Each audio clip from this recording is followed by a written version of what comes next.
김상호 장로님의 마지막 이야기. 일기장 속 숨겨진 진실. 새벽녘, 어둠이 아직 교회 마당을 감싸고 있던 시간. 작은 시골 교회의 예배당은 늘 그랬듯 조용한 침묵 속에서 하루를 맞이하고 있었습니다. 하지만 이날만큼은 뭔가 달랐습니다.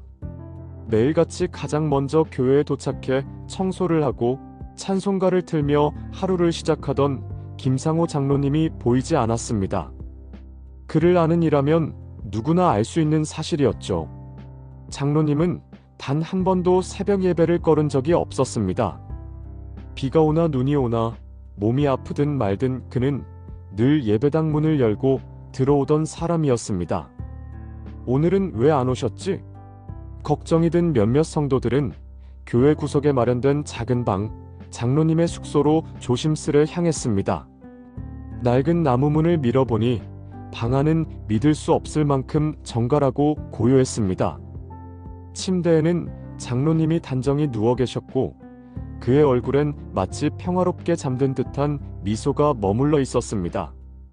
하지만 그 미소 뒤에는 이미 이 세상을 떠난 조용한 이별이 담겨 있었습니다. 장로님의 마지막 모습은 세상에 대한 원망도 없고 두려움도 없었습니다. 오히려 그 방은 마치 오랜 기도가 채워진 듯한 성소처럼 느껴졌습니다. 그리고 책상 위에 조심스레 펼쳐져 있던 한 권의 일기장. 그 안엔 아무도 몰랐던 장로님의 진짜 인생이 담겨 있었습니다. 일기장의 첫 페이지에는 이런 문장이 적혀 있었습니다. 오늘도 교회 청소를 하며 기도했다. 내가 없어도 이 자리를 누군가는 이어주기를. 하나님, 제 삶을 써주셔서 감사합니다. 그 문장을 읽은 순간 모두가 울컥했습니다. 매일 청소하던 그 손길, 매일 기도하던 그 목소리, 모두가 그저 신실한 노인의 습관이라 여겼던 행동이 사실은 하루하루 믿음으로 버틴 한 사람의 고백이었음을 처음으로 알게 된 것이었습니다. 김상호 장로님의 과거는 누구도 상상하지 못한 인생이었습니다. 그는 한때 유명한 보석 세공사였습니다. 서울 강남의 보석거리에서도 그의 이름을 모르면 간첩이라 할 만큼 탁월한 손기술과 정직함으로 명성을 얻었습니다.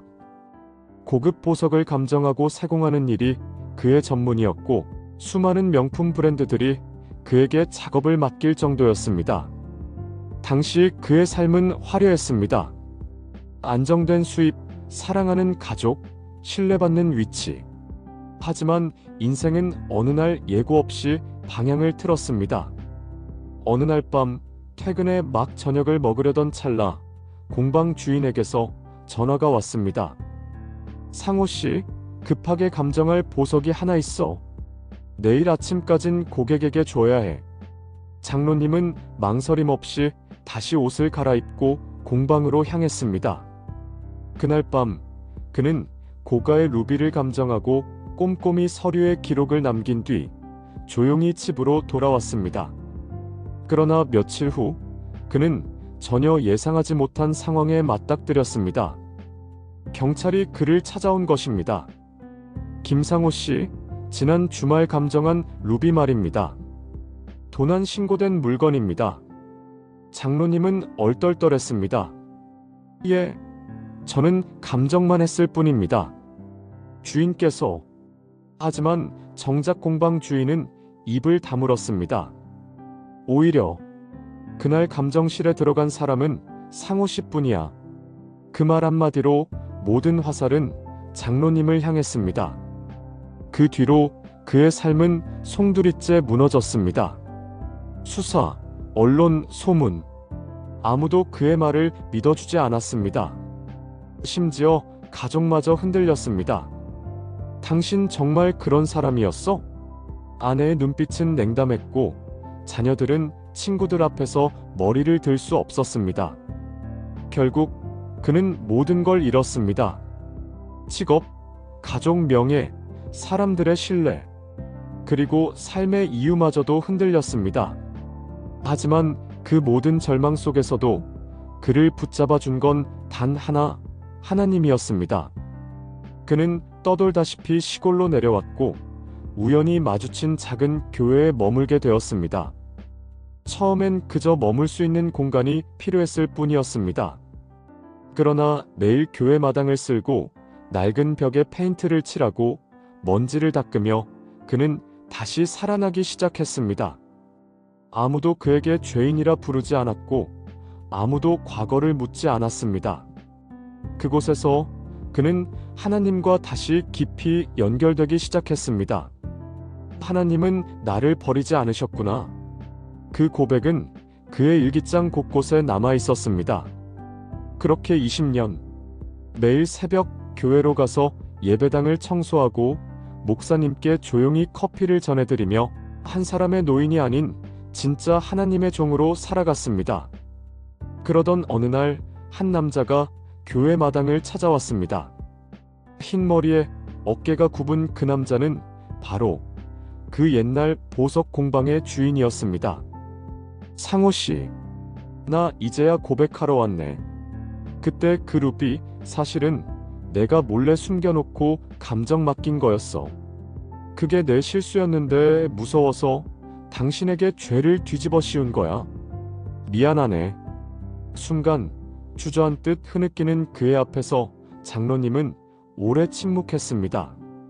그리고 조용히 이렇게 말했습니다. 나는 이미 오래전에 당신을 용서했습니다. 하나님께서 내 고통을 아셨고 그분께서 나를 붙들어 주셨습니다. 그거면 충분합니다. 이 사실은 가족들에게도 전해졌고 그날 이후 아들, 딸이 찾아와 장로님 앞에 엎드려 울었습니다. 아버지, 이제야 진실을 알아요. 그동안 얼마나 힘드셨을까요? 장로님은 미소를 지었습니다.